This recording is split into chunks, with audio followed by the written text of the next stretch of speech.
was that? Never mind that. What was that? Hi!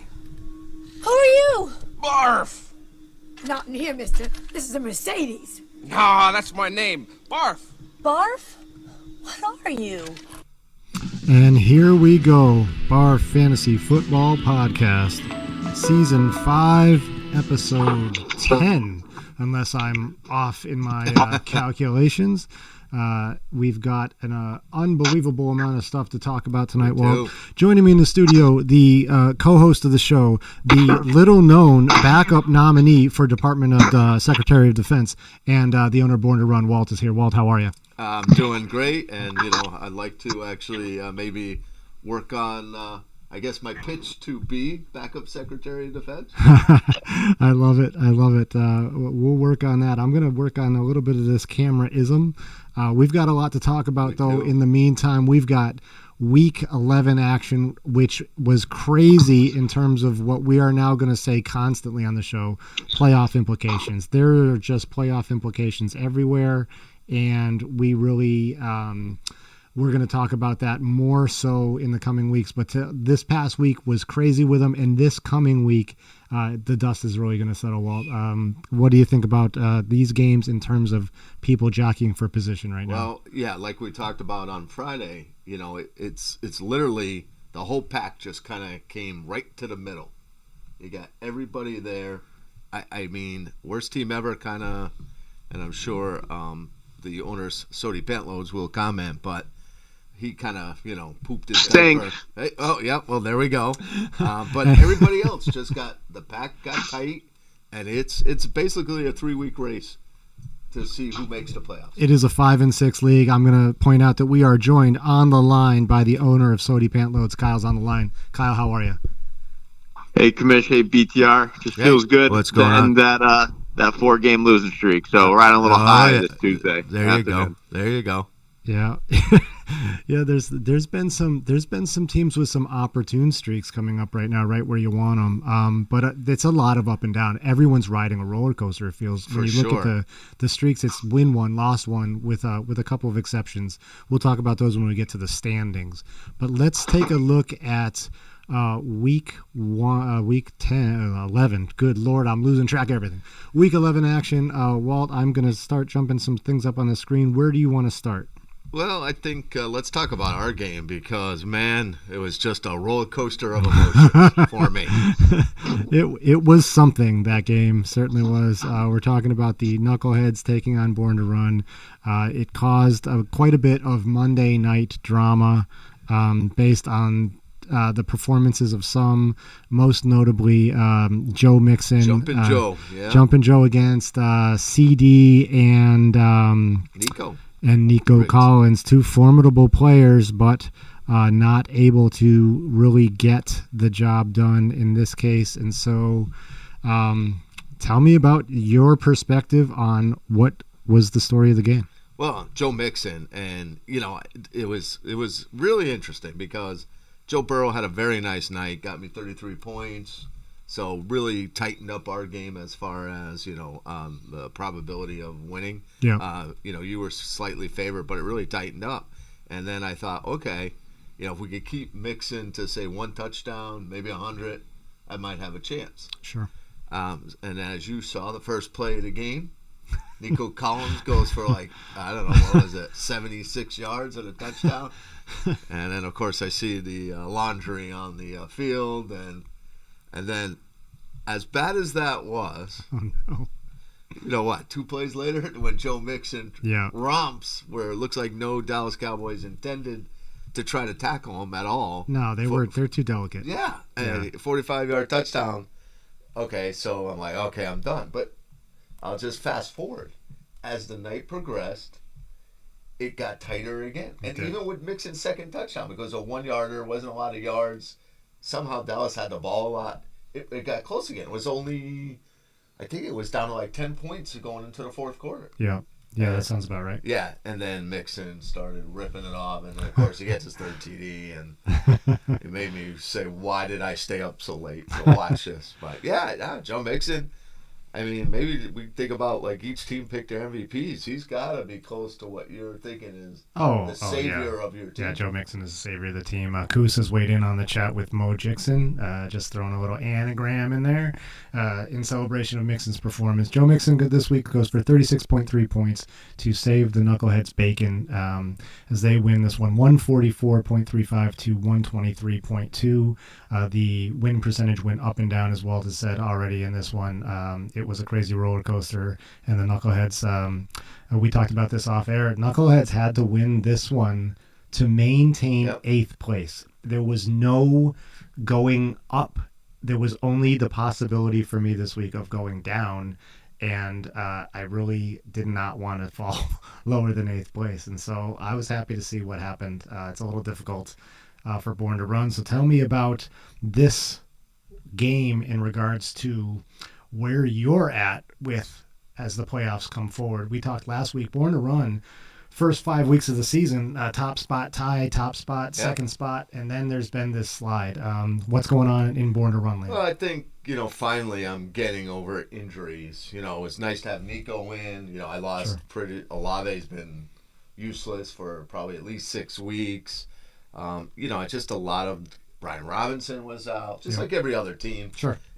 But now, I think after this week, when I got the bye over with and I get, all my guys, Burrow's back, I really got pretty much, for the most part, my whole team intact that I drafted with. So I got to just get through one more week, hopefully get a win, and then I'll feel I'm in decent shape for the rest of the season. Kyle, listening to Born to Run talk about getting through one more week and then it's back on for him. That would be 2 weeks left. We got 3. Is that too late for Born to Run to feel confident in picking up W's? I mean, the way his team's going recently, I wouldn't feel too confident in general if I'm BTR. He's now on the glut of us 5 and 6 teams, where it's the hottest thing to do in BARFF right now. Well, see, that's why I joined it. You said that was the place to be. It is. But it really was enjoyable last night. It was giving me a good laugh. You got BTR going. That's the final nail. And then Mixon breaks off the 80-yard run. And then my other personal favorite was BTR last night saying, you're making a run or whatever. And I think that moment you texted that, I don't think either of your guys got one more point, which I thought was also funny. Yeah, that was, I got in late last night. I actually walked in the door from work. I worked late, and I actually, the very first thing I did was I turned the game on and wrote a text. Like, that's all within 2 minutes. And it was a really entertaining night from then on for sure. And it always works out better when you win. It does. It's and again, it was close. Sure, that's a fun game. Yeah, it's fun. Give you something to do on a Monday. That's exactly right. And instead of losing another $20 on DraftKings. Yeah, exactly. Yep.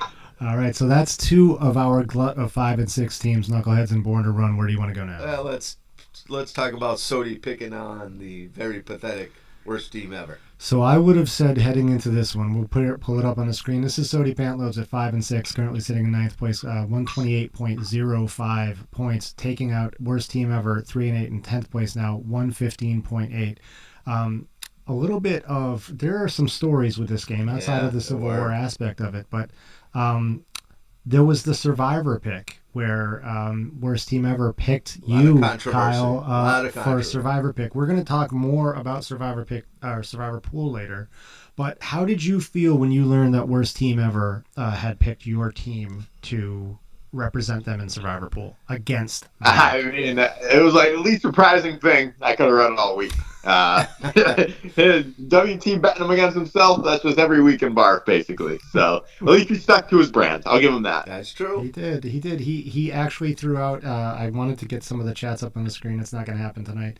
But he actually threw out that there should be no thoughts of collusion because he feels that mismanagement is his calling card. Walt, what do you think about that? Oh, that's actually what I put in my text. I said there'll be no investigation because the way he managed his team, he was perfect. He had Kraft in there with 0. I mean, it was just, I don't know. Maybe this is, he's finally won a title in BARFF, although in a very odd way of going with your opponent that you're playing that week, but he won something. So who knows? Maybe this is the turning of the tide for worst team ever. Well, worst team ever. Feeling the pain of Tucker Kraft couldn't be more of a contrast that between was horrible. Tucker Kraft's 0 playing the game, Yep. and then on the bench, the player that, and I brought this up in the text string also, like we maligned a little bit of Taysom Hill. Taysom Hill has promise, but he never really performs. Everyone just puts him in because they think they'll get cheap points. And the guy goes for 43.7 points. Insane. And what about T. Higgins? T. Higgins. Who I crapped on. Absolutely. That's sweet T. Tell me, because T. Higgins was another player that I feel that we mentioned on the pod that, T. Higgins, blah, blah, blah, that always talked about and doesn't perform. And I couldn't see a bigger performance with 30.8 points. Kyle, tell me about how your lineup performed this week. Yeah, can you guys hear me all right? Oh, yeah, we got you. Yep. Okay. T. Higgins was becoming my new Ayuk. Every week everyone was going to text me saying how much I hate him because the guy never plays football. He decides he hurts himself in practice. But he, as they say for Yankees player, he earned his Pantloads stripes this week because, walk-off win. That really makes you a fan favorite. So I did kind of feel good going into the Sunday night matchup, though, because when Higgins has played, Burrow just kind of feeds him the ball. He kind of forced it to him a decent amount, more than he has in the past. So I was feeling good. And obviously I labeled it a must win because I didn't want to fall behind the glut of 5 and 6 teams. So T. Higgins is now a Pantloads hero this season. T. Higgins for sure. And while we're talking about this game, we're going to bring up the most valuable bench warmers this week, put up by ESPN, and leading the pack. We talked about it already, but it still boggles my mind. 43.7 points from Taysom Hill, followed by Matthew Stafford, and then Walt, you picked him up. I did, but and he sat the bench and put up 30 points for you. But that's okay because Burrow actually had more. So yes. Versus 0 versus 43.7. True, that's a huge swing. That's a huge swing. I think you put that up there, and I think Ty wins that game, doesn't he? The Taysom Hill, it's crazy because I looked in the night before and he had Taysom Hill in. He did. And Taysom Hill scored something. I was like, oh shit! Ty got a touchdown from Taysom Hill, and then I looked, and he's got Tucker Kraft. So, that thanks, hurts so much. Joining us on the line to discuss this game and for the rest of the show, I hope the owner of Soarin Eagles, Jordan's on the line. Jordan, can you hear us? I can hear it great, and I'd like to think that worst team ever heard the shit I was talking about Taysom Hill on the podcast last week and made a last-minute decision to swap him out. It could have been. It could have been. Yeah. There was quite a bit of the players that we disrespected on the pod last week. All seemed to perform very well. They did not like to hear our critique for sure. And so Taysom Hill is the poster child this week, the number one most valuable bench warmer in ESPN Fantasy with 43.7. Very sad. That is sad. But that happens. Happens. That's how it goes swing. sometimes, yeah. Yeah. Where do you want to go next? Well, let's see. I thought this game was going to be closer, and it, ultimately did not, was the Beans against Huey. We're going to skip a little here because I don't know, there's a lot to talk about there. Yep. Huey Lewis in the news, 131.35, taking out Boston Beans, 105.45. Boston Beans was that surging team. They're currently sitting at 7-4 and in second place. Nothing to cry about. Second in points for, but Huey Lewis in the news, 8-3, first place. They have kept this streak going all year at the top the whole time. Walt, how did Huey Lewis do it this week? Again, it seems like it's always smoke and mirrors every week. But I shouldn't say that because Barkley is ridiculous. You can almost count on him to be at least 20-plus points. Sometimes he's even north of that. When I start seeing Austin Eckler, who's not even the starter, still get 17 points. I'm just amazed by that. It's just. And now Brian Robinson Jr. is not playing poorly, and yet Huey still says, you know what? I'm going to put in the guy who's the RB2 on this team. Yeah, I'll put him in, and he puts up 17 points for him. It's insane. Crazy. Just insane. This is every time that we talk about this owner and we discuss, he's doing some stuff out of left field. I think that we all just need to gravitate to left field a little bit more. Well, I think worst team ever could, get a little coaching from him because he makes all the right moves. And, we know worst team ever can't do what he does. So, yeah, I got to give him credit. He seems to be on the pulse of who to put in there, and he just keeps winning, baby. That's it. Yeah. Jordan, Boston Beans had been putting up big points riding into this second half of the season, and a little bit of a power outage. What happened to Boston Beans this week? Did you look at this game? Yeah, what did happen to Boston Beans this week? He left McLaurin on his bench, which was smart. Somehow, McLaurin's been great for him. Chubb didn't do anything. Ingram didn't really do much. Aaron Jones didn't really do much. He got chased to blow up, but just kind of a power outage from a couple main players. Yeah, definitely. Kyle, we talk about this just about every time that it happens, which is very often. Tua is on the bench in favor of Jalen Hurts and outscores Jalen Hurts. What will it take, in your opinion, for Tua Tagovailoa to get into the Boston Beans lineup? Maybe like an end of the season Make-A-Wish game. Honestly, I'm not sure. I don't think Tua's ever found his way in it. I was saying it. Well, I will say, Boston Beans did tell me today that, according to him, that was only Tua's fourth game. So technically, he's only done with preseason right now. So he's just hitting his stride. Oh, okay. So maybe he just needed a couple games under his belt for Beans to put him in. Understood. Tua puts up 27 points on the bench. Wouldn't have made the difference in this game. No. Huey Lewis had this one in hand. But a lot of single-digit players. Aaron Jones was disappointing for the Beans.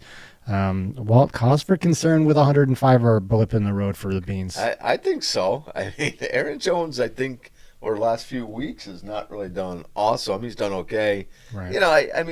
You're going to expect a lot more than 11.5 points out of A.J. Brown, so that was kind of – but, he's got Nick Chubb he's thrown in there, and McLaurin. McLaurin only had 2, but he was, like Jordan said, he was all over that somehow. But I don't know. To me, Mostert minus 2.2. I don't know. There's a lot of guys. Ferguson got hurt. Does anyone know what happened with Mostert? Did Mostert get hurt, or did he just have a really terrible game? I think he's just bad. Just bad. Yeah. Can't beat A-Chain. Can't beat A-Chain. He's off the chain, yeah. Yeah, we'll talk about A-Chain in a couple minutes, but there is that. I mean, these guys tend to alternate, and maybe it's just time for A-Chain to take over. That's what it looks role. like. Yeah. He's not getting a lot of carries, so No. So Beans, I don't know. They've had a couple off weeks. He's stumbling a little, but he's still in second place, and he's at that elusive 7 wins. So probably in good shape the way the rest of everybody else is going to make the playoffs. As we mentioned, boss, or Huey, I'll say one concerning point, as we're going to bring up a new graphic. Players that started that didn't do well. Travis Kelce, 2.8 points, coming in at 14 points below his projection.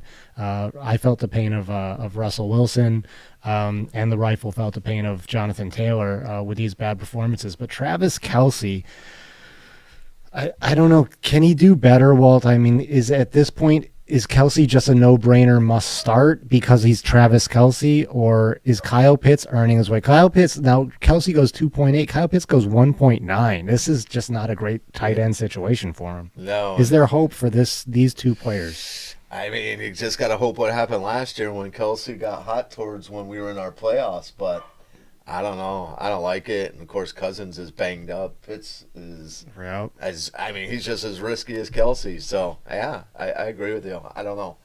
I don't love the Kelce's getting older. So, at some point, right? Yeah. I don't know if that magic's going to happen. Hasn't happened. Everyone hits that bump and then they start to regress. And maybe it's just happened for this player at this point. I'll say this, Huey, I just did you a favor because every time I write off a guy, they usually rebound nicely. Oh, we should start writing these down. So we've badmouthed Travis Kelce.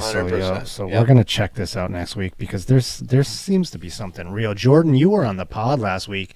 Did you notice that just about everyone that we discussed in any sort of a negative manner blew up this week? Is that us?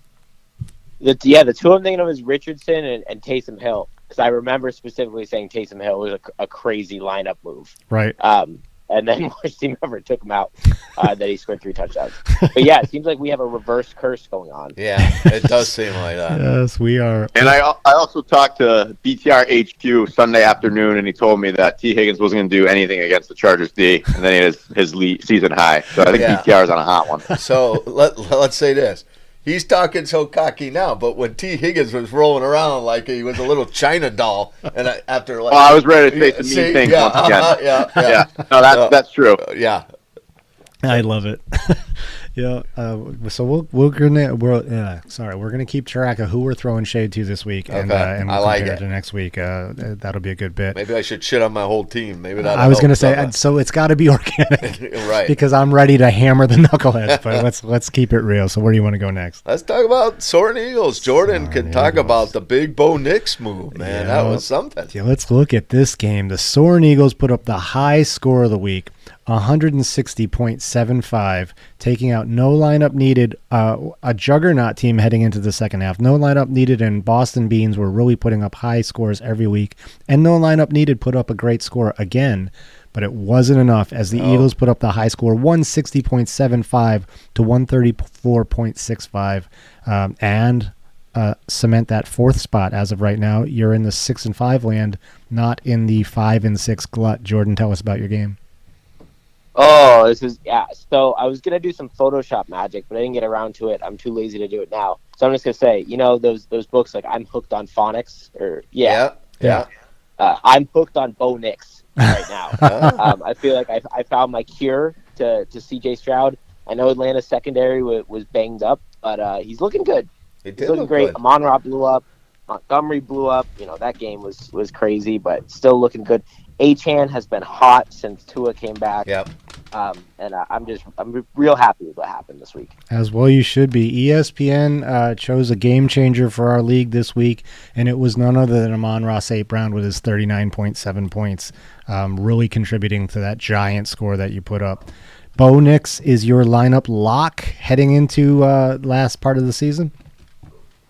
Yeah, there's no trusting CJ Stroud anymore. He had Nico back last night in a game where there wasn't much resistance, and he's still he had 0 touchdowns and just 1 pick last night. Yeah, it wasn't good. I mean, he might find his way into the waiver wire soon. I don't know. Yeah, well, CJ Stroud, can you pick up anything that would have caused what has been going on with this player? I wish. He's definitely. I have him in a couple other leagues, and those are the 2 leagues I'm doing the worst in. Yeah, and I keep sticking with him. I give Jordan credit for hitting the smelling salts and getting out of the CJ Stroud, dream, because it's hard because you keep thinking he's going to do what he did last year, and he's doing that. He's the 17th ranked quarterback. Bo Nix is 7th. It's crazy. How can that happen? Yeah. And what reality does that happen? As someone who has look at that poster behind you. It was tough to take him out of the lineup. He's a Soarin Eagles. I know. He's a lock. Yeah. Yeah. Maybe he's only good when you trade him. Yeah, it's for a team. It's also interesting to me that CJ Stroud is struggling so much on a team that is having so much success. Like, in spite of his struggles, that team continues to win. You would think that this would be a story where we'd be blaming CJ Stroud for the demise of the Houston Texans. You're 100% right, because when you have a running back that's having success like Joe Mixon, offer to play action or whatever, how is he not doing better? Right. I agree. I just don't understand it. It baffles me. Kyle, on the no lineup needed side of the ball, Bijan and Kyron Williams combined for a little over 18 points. Is this an Achilles heel? If these 2 players don't go, no lineup is going to have difficulty winning? Yeah, I think so, and I think he kind of recognized that with the trade for Naj that he sent my way last week, which so far happy with.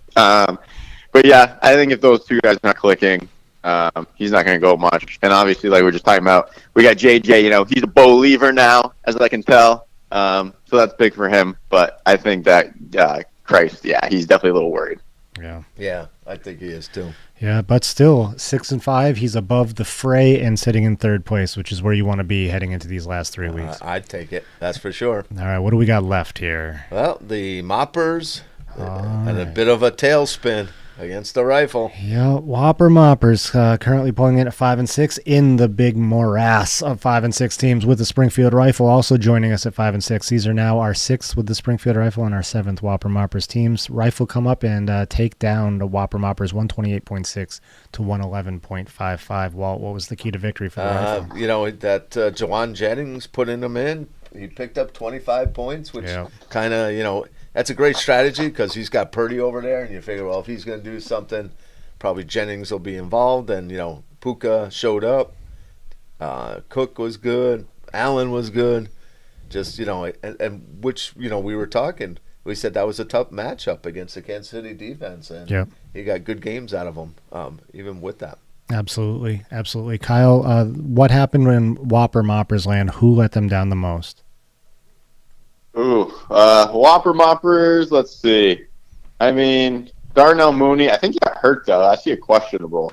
Did he get hurt in the game? Oh, yeah, he was forced out, but obviously, no one did good on the Falcons, so I don't think that really would have mattered.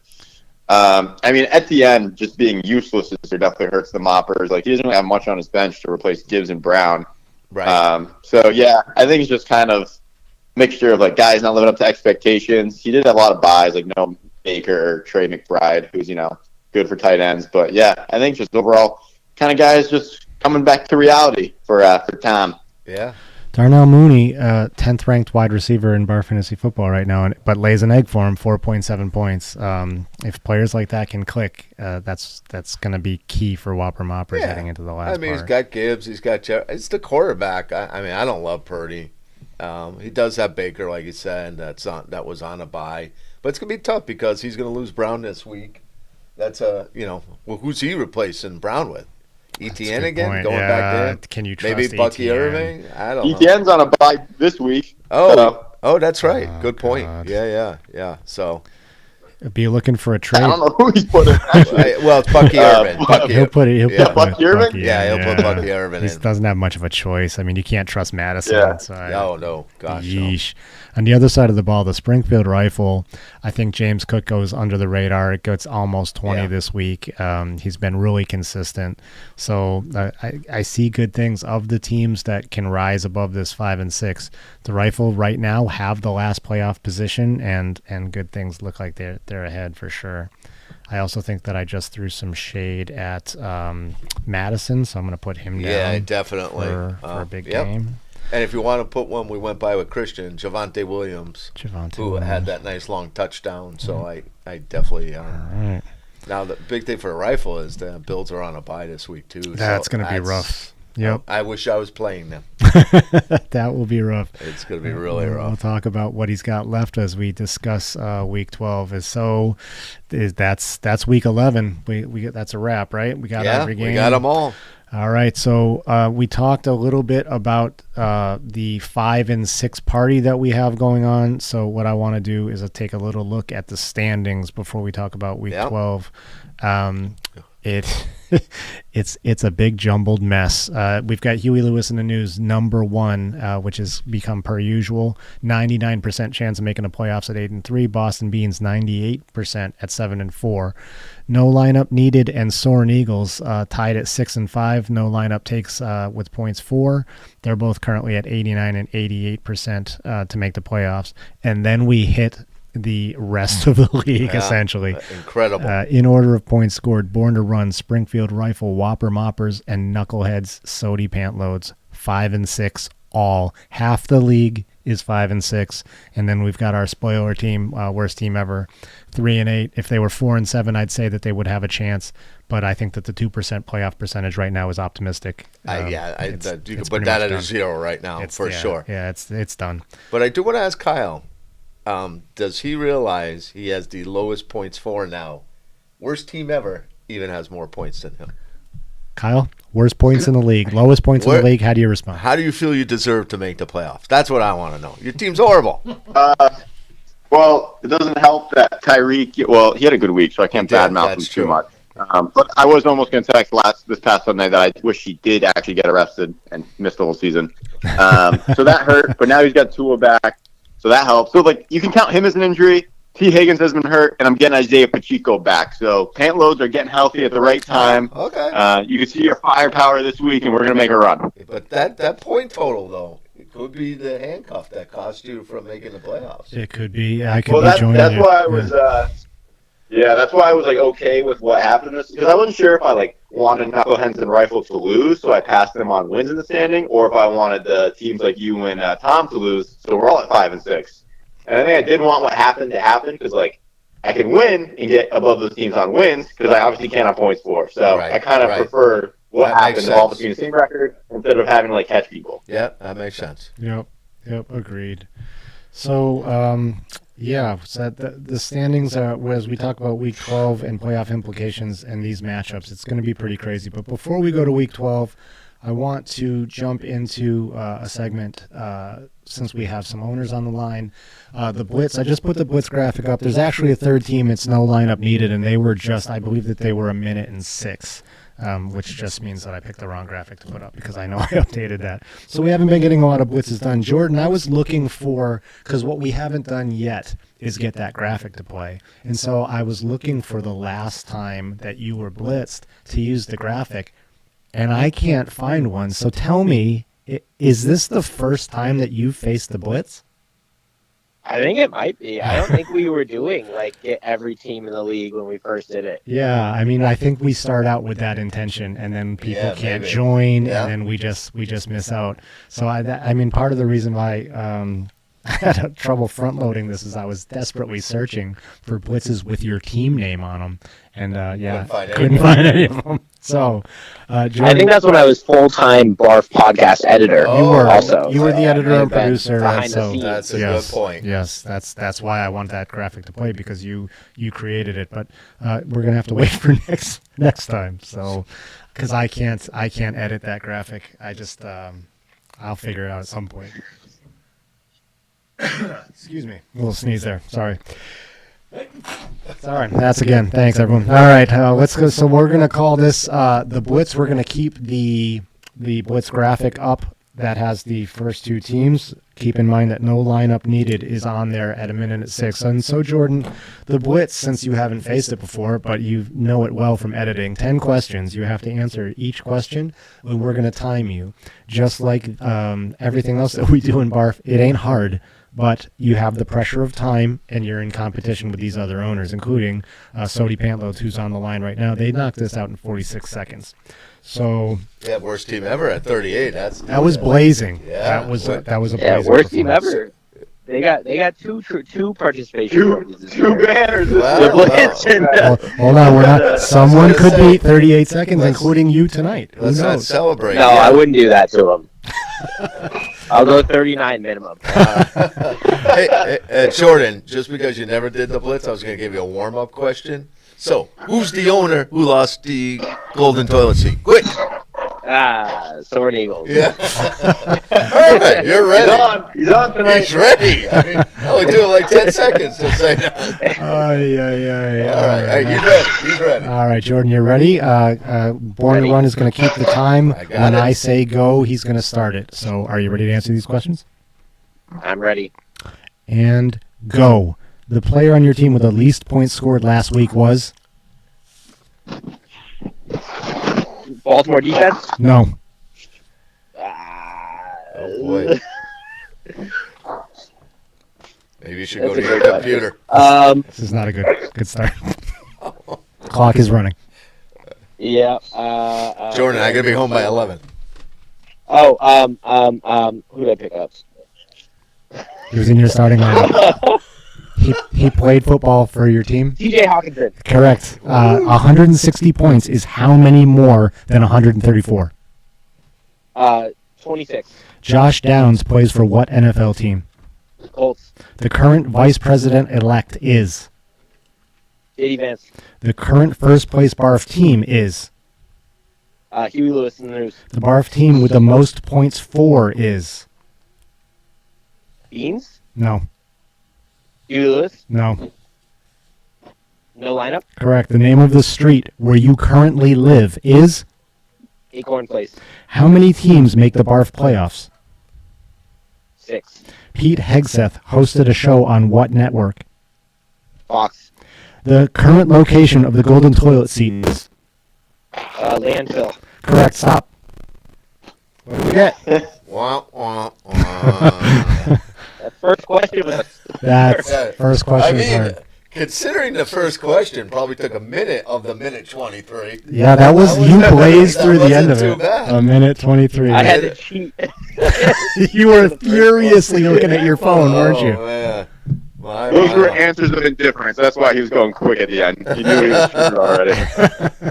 Yeah, so when we update this graphic, we will show that Soarin Eagles are currently in 4th place at a minute 23. It's worst team ever, Sotie Pantloads, no lineup needed. And then Soarin Eagles in 4th place. We need to get more owners on the Blitz. So when I put out these things, hey, who's willing to come on and be on the Blitz? Answer up, people. Let's go. All right, let's take a look at next week, Walt. All right. Where do you want to start with week 12 I mean, there action? are so many tasty matchups, as they say. I think the one, well, since we got the Pantloads, this is a huge game against no lineup. So let's go there first. All right. This is Sotie Pantloads taking on no lineup needed. Right now, the current projections have it going in the way of no lineup. This is a pretty decent projection. I mean, it's early. It's Tuesday. People don't have their lineups set. But 125 to 115. These are teams kind of on opposite ends of the spectrum, if you will. We've got Sotie. We just talked about Sotie Pantloads is having difficulty scoring points, and no lineup needed is scoring many, many points. And so if we take a look at what ESPN thinks overall, and I think that they don't do this based on what you have currently, I think that they're looking at other factors in that because they're not giving projections, which I like. They're giving a percentage. And if we look at this right now, Sotie Pantloads, according to ESPN, has a 61% win probability over no lineup needed. Kyle, what do you think about that? 61 to 39%. ESPN likes you this week. I think no lineup's listening to the pod and just adjusted his lineup because now it's 55 him, 45 me. But my kicker's not in yet. That's a 0. So I see. It'll probably be more like, I don't know, 53, 47 in that range, I'd say. Actually, probably close to that because, I don't know, kicker's like 8 points. But I actually feel pretty good this week. I mean, Neighbors, he has him back, but he also has he has a guy that he had a local bocce court playing quarterback. So I don't know how he's going to do with Tommy DeVito. And then you got like Quentin Johnson. I mean, that guy he's very touchdown dependent. Yeah. And they're playing Baltimore, which probably helps him, but he's still very touchdown dependent. And then Lamar, typically the Chargers are a good defense, but not against Joe Burrow this past week. But overall, I think with like Neighbors having DeVito thrown to him, and then like Kyron on the downswing, I think I actually like the Pantloads this week. Listen, be careful before you're disparaging touchdown Tommy DeVito. Tommy Cutlets could be the answer to bring the Giants back from this disastrous season, although they really have nowhere to go, I mean, unless they win out. But, yeah, I kind of like it, to be honest with you. What do you think, Walt, this week? No lineup needed takes on Sotie Pantloads. Well, nothing to get your quarterback right than playing the Dallas Cowboys secondary. So that's nice that Daniels has that matchup. Yep. Chargers tough against the run. Frisco tough against the run with Jacobs. Tyreek Hill, New England. Yeah, he'll probably do okay. I don't know. I don't. It's both teams have, I guess, matchups that I don't love, but then they have ones I do love. So Quentin Johnson against Baltimore. Baltimore can't cover anybody. Yeah. I mean, they are bad. Yep. The only thing going maybe there is, are the Chargers willing to, throw the ball 40 to 50 times? That goes against Harbaugh's DNA to do that. I can't see him doing right? that. No. Yeah. So I gotta say, I kind of have to side with Kyle. I think overall, and because Daniels is playing the Cowboys, I don't know. I like his matchups just a little more than Christian's. All right. Because Najee's okay. Get your list. I'm ready. I also just put Tommy DeVito down because Najee sucks. Najee, oh yeah. Having him in any lineup, I just don't understand it. I feel 50 points coming. So sorry, Kyle. That's probably. Yeah, that's right. It happens most of the time. Jordan, no lineup taking on Sotie Pantloads, 6-5 team in 3rd place, 5-6 team sitting in 9th place. The Sotie Pantloads pick up that 6th win this week. Yeah, they definitely can. I think both of these teams are going to be sweating watching the Chargers-Ravens game because no matter how that game goes, it's just going to matter who gets the ball in their hands, really. I think it'll be, I don't know. It could either be high scoring or the sibling rivalry. They might just run it down the pipe at each other all game. Should be good for Derrick Henry. Not good for anybody else. So it's going to be a close one. Maybe shootout of the week. Shootout of the week could be. I can see that. Yeah, that is an absolute possibility. No lineup needed taking on Sotie Pantloads. Where do we want to go next? So another one that the projections have this like razor thin, the Beans against the Moppers. Beans against the Moppers, the Battle of Chucktown. Boston Beans sitting in second place at 7-4, taking on Whopper Moppers. They're projected to win 122.0 to 119.7. Tight game, tight projection, and Whopper Moppers in desperate need of that 6 wins. Currently sitting in 7th place, just out of the playoffs. Walt, how do you see this one going? Oof. Boy. This is going to be an interesting matchup. I mean, Hurts against the Rams, love that. A.J. Brown, I think, bounces back. And here's the guy I think is probably going to, kind of determine why I'm going to go with the Beans. I think Scary Terry against that Cowboys secondary. Wow. He's going to just light them up. And so I say that. Like I said, other good matchups. And the Giants are a tough defense. So he's got Bucky Irvin and Mayfield against the Giants in New York. I think Mayfield's going to struggle a little there. I see that. I also see Bucky Irvin struggling. So, yeah, I think the Beans are going to, send the Moppers down to another loss. I threw a graphic up on the screen. This was earlier today. Boston Beans 52% to 48%. That reflects this projection. Yeah. Jordan, do you see Whopper Moppers picking up that 6th win, taking out the Beans this week? Oh, God, it is another close one. I think Aaron Jones versus Chicago is going to be a struggle, and I also think Swift versus Minnesota is going to be a struggle. I think besides McLaurin, I think the Beans have some tough matchups. I mean, you talk about Mayfield and Irving. Beans got, Najee Harris speed, Rashad White on their team going against the Giants defense too. I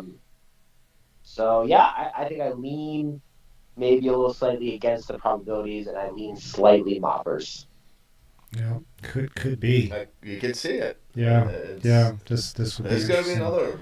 This could be the shootout. Well, not shootout. I think this will be a lower scoring game, but I think it'll be. It could be really close. Yeah. Let's. Let me just take a quick peek at the chat. We did have Koos.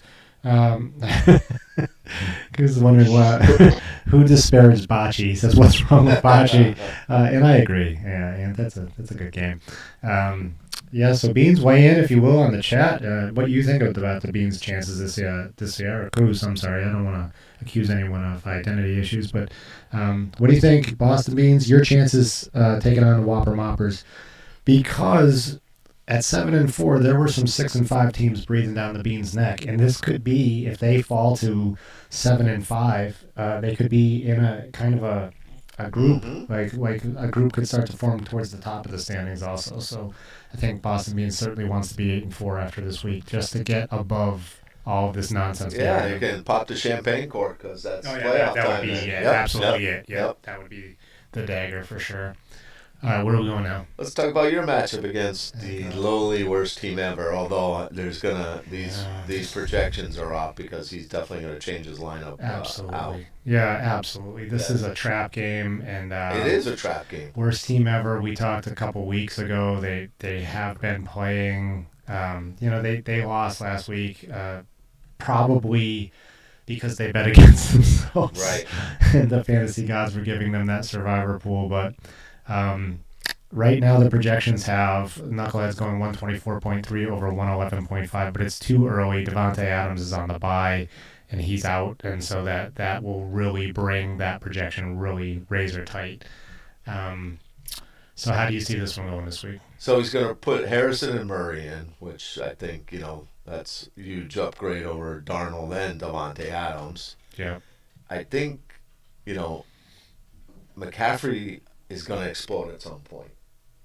And if this is that week, the Knuckleheads could be in trouble. Yeah, I agree. But if he still keeps averaging around 15 or whatever, I do like the Knuckleheads' chances because Mahomes against Carolina, Tyrone Tracy against Tampa. They're going to lean on the run a little with Tommy DeVito in there. That's what we're hoping for. Right. And Pickens, I think, against Cleveland, good matchup. And a big one, I think, is the return of your highly ranked tight end, Cade Otton.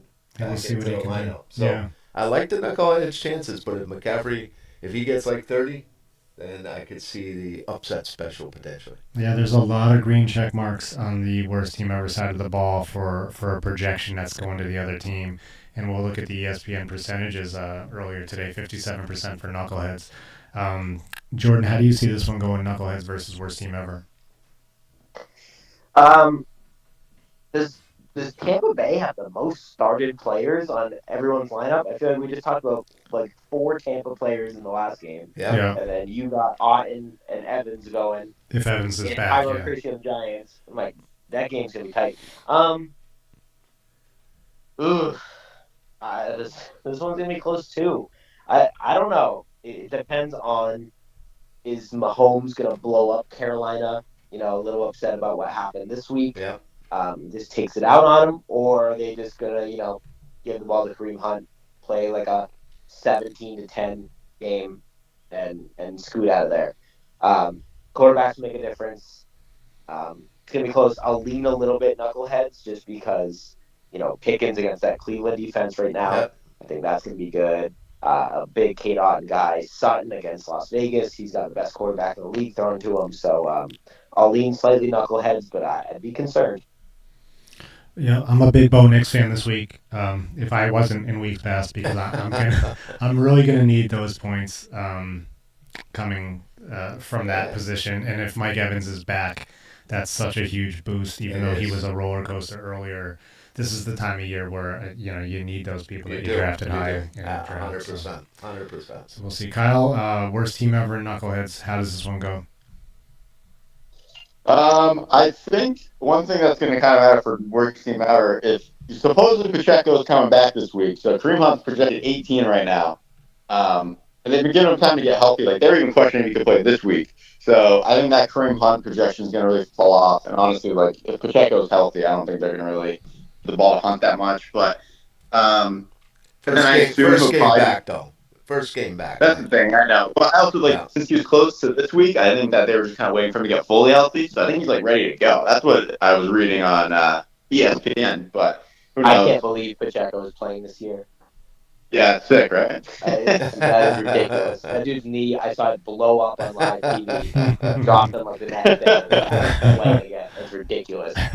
So it is weird, though. It's then he's pretty much stuck putting Javonte in. He'd have to put Harrison in for Adams, and then he'd have to put someone in for Hunt probably. So he'd probably put Javonte Williams in, which with that backfield, I wouldn't want anything to do with that. So I think if Kareem Hunt does play, though, full tilt, he's actually the guy, then I think it's going to be much closer. But if he has no Kareem Hunt and he has to put in Javonte Williams, I think it's over for WTE. I like that. Yeah, that makes sense. I'll take that. I don't disagree. Yeah, I'll take whatever mojo I can get generated here on the pod. Where do you want to go now? Sotie. No, not Sotie. Soarin Eagles against the Rifle. Eagles and the Rifle. This is going to be quite the game. Well, so I'm going to call it right here. Jordan, I'm sorry to say it. This is the blowout of the week. Whoa. The Eagles are going to trounce. Whoa. You hear me? Trounce the Rifle. God, do you want that said? Jordan is so upset to hear this. And I truly believe it. I'm not using reverse logic. I love your matchups. I just don't, I just, like I said, I love your matchups. I just don't see how you lose this game unless somebody goes out. Jordan, I'm going to pile on here as I throw the graphic up on the screen. Mostly I like these graphics because you get to see the logos for each team, which we very rarely see with any size. But right now, earlier today, actually, ESPN had you 63% win probability, which I know you don't want to hear either.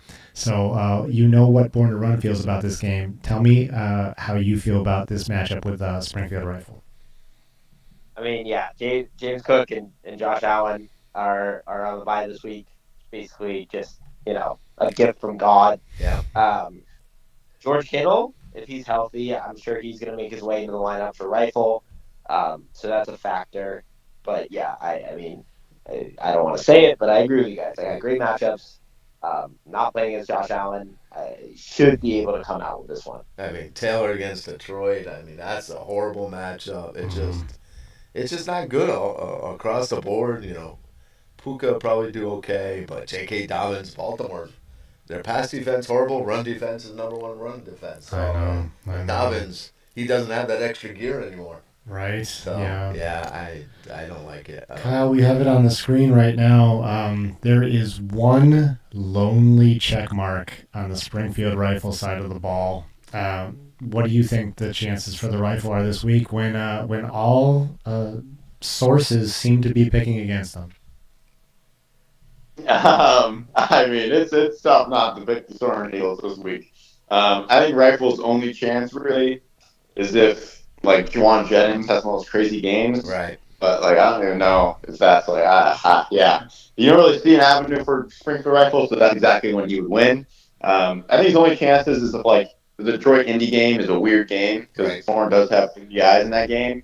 So like, if that somehow turns out to be some weird score game, like then Soarin could get hurt. But I just don't see. Like, this has to be the biggest projection differential of the year so far. I mean, he still needs a kicker, but I think it's pretty lopsided. Yeah. Unless you have Aubrey, that kicker ain't gonna make too big of a difference. Right. Yeah. Projections Remember right last now. time there was a crazy differential in the projections?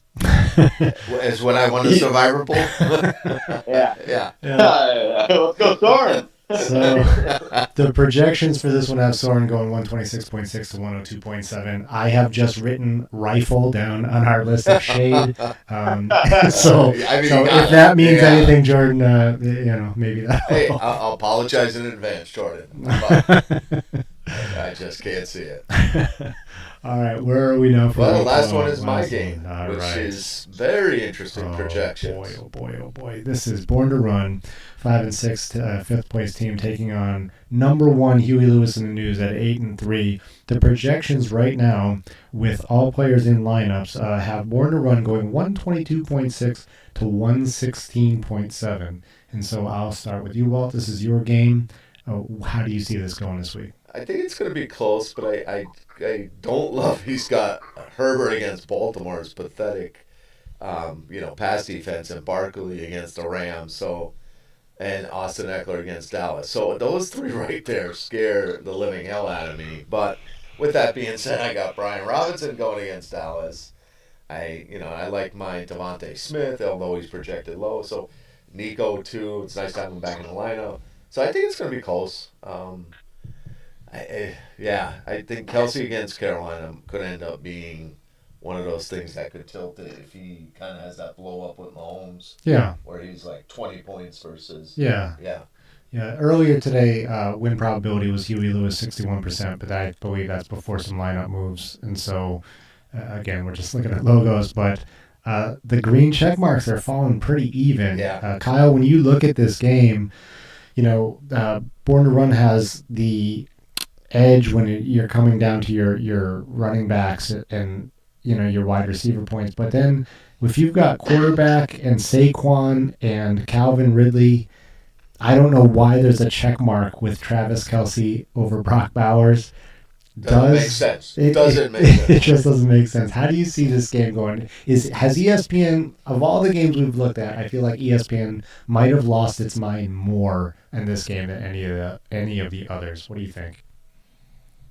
Yeah, I mean, if you look at like Barkley, every other week he goes like 30 plus, and the next week he gets like single digits or only low teens. So he had 34 this week, so hopefully BTR he'll get a sub 10 for you against you this week. So that's really only hope, I think, is that Barkley has a bad game. But other than that, I mean, you look at Huey's team. I don't think it's the prettiest team. Like you read Calvin Ridley, you read Rico Dowell. You're like, where's he getting these points? Yeah. But it just happens. So I don't know. Exactly. And I mean, you look at those receivers, Debo's 39th ranked. I mean, Ridley's pretty good, but compared to what I'm throwing at him, I mean, yeah. But you're right, Kyle. I agree. because you just could ride Barkley. He's having that kind of season. So if he blows up, like Herbert Barkley have a good game. Oh yeah, at Kelsey, like he's gonna win most of the matchups. But the rest of the team, Yep. I do not disagree. Jordan, what do you think about this one? Born to Run taking on Huey Lewis in the news. Devontae Smith over Chuba Hubbard. I know. Is BTR? Is that the final decision for this week? Well, hold on. It is, and I can tell you why already. Oh, whoa! I think Carolina trying to run against Kansas City is going to be difficult, and if they get way behind, I don't know. I don't love that matchup at all. I'm bringing up Devonta Smith right now. Jordan brought him up, and it's an interesting look. He's positionally ranked 28th, which is not terrible. But a 13-point average for Devonta Smith when you drafted him in the 5th round, is this the production you expected, or is this a little bit of a disappointment? I mean, look at what he had other than that .8 game against the Giants when he got knocked out. Right. The last 2 weeks, the 3-4 against Dallas and then 6-9 against Washington, I mean, those are really seem like outliers. So if you look at his previous body of work, it looks justified. He has been over 20 twice, which is, there's a lot of players in the league that can't say that. Yeah. So he's one of those guys, that you just like. I feel like I'm rolling the dice. He wasn't supposed to be the starter, of course. Chris Olave was, but now he's been, he's damaged goods. Yeah. He's the two wide receivers now. So unfortunately. But again. Well, go ahead. I still lean BTR here. You're trying to get back at me, aren't you? Yeah. I just Rico Dowdle, I almost would want to put in as there's 5 points or less, guaranteed. He's the least impressive player in a starting lineup for me in a while. We talked about him a little bit last week. And then can Eckler recreate? Rico. I don't know. So feeling the same. Yeah, we're writing Rico Dowdle down on the shade list right now. Because I'm going to join you. Rico Dowdle looks like, there's a bye week, and he had to go pick up somebody and plug him in. That's what Rico Dowdle seems like to me. But we'll see what happens now. I also just don't live on a planet, and I guess I'll have to write this down now as I say it, but I don't understand how Travis Kelce gets a higher projection and a check mark over Brock Bowers. Brock Bowers, I'm going to call him up right now. It's not even close. This is the top-ranked wide receiver in football. He averages 16.2 points per week, and he doesn't have, does Denver have, everyone talks about Denver's coverage, but no, we're talking about linebackers on a tight end. That's right. I don't see it. And then we look at Travis Kelce, who's somehow positionally ranked 3, averaging 12.4. I don't even understand how that's possible. It's possible because he had 3 good weeks, and then he had that run of the 25, 23, and 20. Yeah, he also has 4 weeks in low single digits, or 5 weeks in low single digits against weaker teams too. That's the funny part. I just don't see it, but we'll see. We'll see how it goes. So I'll write Travis Kelce down. I'm sure he'll go for 50 now. Well, the nice part of now looking what you brought that up. The 20 points he had was against the Denver defense that Brock Bowers is going against. So that makes me happy seeing that right now. That'll be interesting to look at next week for sure. Yeah. Very good. And so that finishes week 12. That's it. So, gentlemen, there are 3 weeks left in the regular season. And we have this glut of teams at the bottom of the standings that we talked about. Kyle, I'll start with you.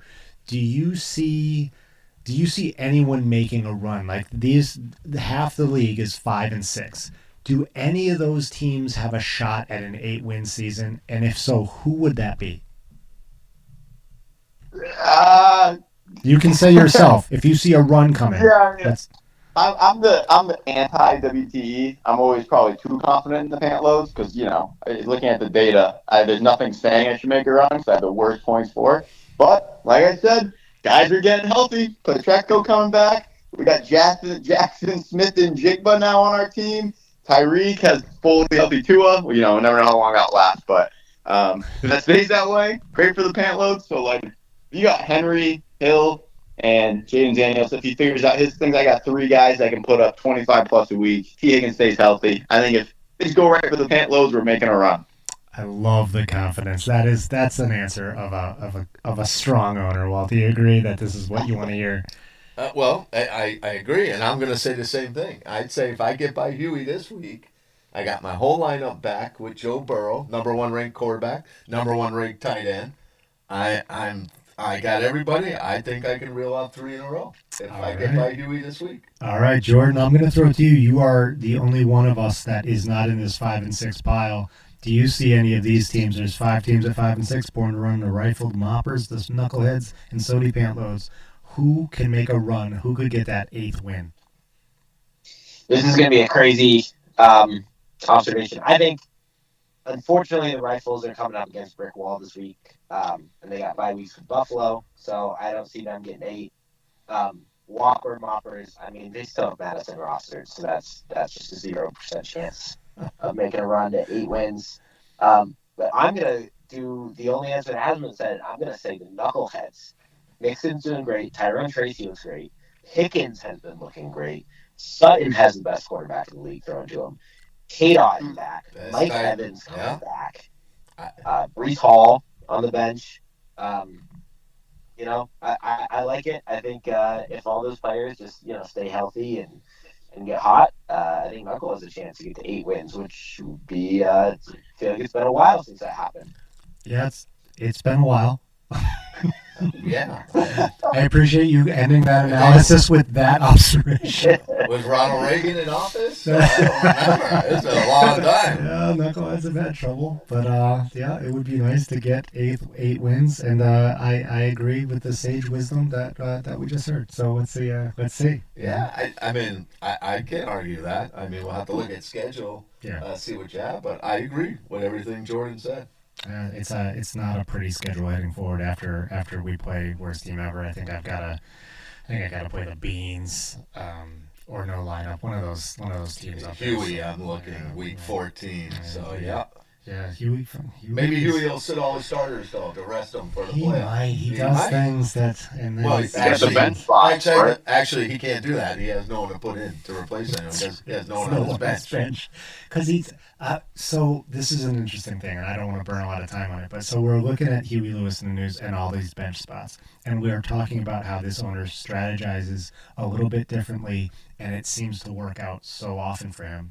We've been talking about the waiver wire being such garbage. Is it just that Huey doesn't want garbage on his lineup? Like, is that even a thing? Huey's got 150 Bob budget, I saw today. Yeah, thank you, Jordan. I was just about to say that. So, isn't it worse to go where you can't pick up anyone when you have your whole budget in your pocket? Wouldn't you maybe kick yourself at the end of the season if you lose out? Because of injuries? He might love his team. But if you have injuries. That's true. Yeah. Right. Yeah, that has not. I think he has had that luxury this year. I don't think he's had an injury. Yeah. So. Well, that's true. Yeah. I mean, it's like, for fans of Survivor, the people that have the idol in their pocket and they don't use it, and then they get blindsided. You get voted off with it in your pocket. Yeah, so I worry, a body's a body. To be fair, who would he use it on, though? Because there's been nobody. No, I totally agree. But if you have an injury, say he goes in the playoffs and he doesn't load up, someone gets hurt, what is he going to do? Yeah, playoffs. Yeah, someone gets hurt, I think he's kind of screwed. Right. Playoffs are tough, and our trade deadline is coming up. Is it this week? That's next is 27th. I think it's right before Thanksgiving is our trade deadline, November 27th. So if there's moves to be made, it's we're getting the crunch time for moves. So that is that discussion, and let's we have something to talk about in terms of a victory for an owner that sorely is looking for victories. We're talking about the Survivor pool, and the graphic is up, and so we have a winner. We do. All right, who is it? Worst team ever. Worst team ever wins the Survivor pool. They employed the strategy of betting on the teams they were playing, except when they played BTR, and BTR reminded him maybe he didn't want to keep that strategy because how bad my team was. But yeah, he's finally owns a banner now. Nice. So yeah, congratulations, I think, to worst team ever. I love it. So, Kyle, I'll start with you. We talked about it a little bit earlier. Was there self-collusion with the Taysom Hill situation? But worst team ever wins the Survivor pool. How do you feel about that? Well, wait, to confirm, this is the second Survivor pool win of the year, right? Didn't someone already win like after week one? That's correct. Warren You're talking to him right here. One. So that I think it's even funnier because WT can't even win the first Survivor pool. He has to win the silver medal Survivor pool. Wow. It's just funny. It's funny. I like that slant. I won the inaugural Survivor pool. Yeah. You got like the yeah. Wow. Right. There's never trivia. Who won the second Survivor pool in BARFF? Yeah, right? exactly. Yeah. Who got second place in the Jake Paul Tyson fight? Jordan, do you want to pile on here? How do you feel about worst team ever? Can they celebrate this Survivor pool victory, or are we taking it away from them? Can we ban people betting against themselves? I mean, worst. He's just solidifying the worst team ever attitude by winning the Survivor pool by betting against himself, leaving 50 points on the bench in a lost season. I don't know. That's all I'm saying. It is. It is a little bit fitting that is how it would happen, unfortunately, and we do want to see worst team ever rise up a little bit in terms of the confidence level, but you can't really argue, especially in regards to the opinions expressed last week, can't really argue too much about the leaving of Taysom Hill on the bench. And so what happened. Worst team ever gets a Survivor pool win, and good for them. Congrats, worst team ever. Yeah, and like I said, it adds up. 15 years of mismanagement. It just played out again one more time. So no collusion going on. It's just I don't just believe a it. day in a life, a worst team ever. Yeah, and so that is the end of this episode. Kyle, thanks for calling in. It was great to hear from you. Yep, thanks, Commissioner. Thanks, BTR. All right, Jordan, great to hear from you. And your inaugural Blitz, how did you feel out there? Did you feel the pressure? Yeah, I just don't think about my underperformers. That's all I'll say. I'm only thinking about the winners. So, let's chalk me in for 23 seconds with an asterisk. Yeah, we'll see how we're going to document this. I can tell you, I know every player that scored poorly on my team every week. I usually have no problem picking that guy out. That's for sure. I look in the mirror in the morning on Tuesday and I say their names. Usually, there's usually a lot of them too. It takes me a while to get through that. Well, list. that might be the hard part for me too. It's like, remember, the guy had 2 and the guy had 1. All right, that is our show for the week. Thanks, guys. Thanks for all that participation. Thanks, everyone. Hey, Thank you. God bless BARFF and God bless the troops. God bless the troops. Good luck to all. Take care.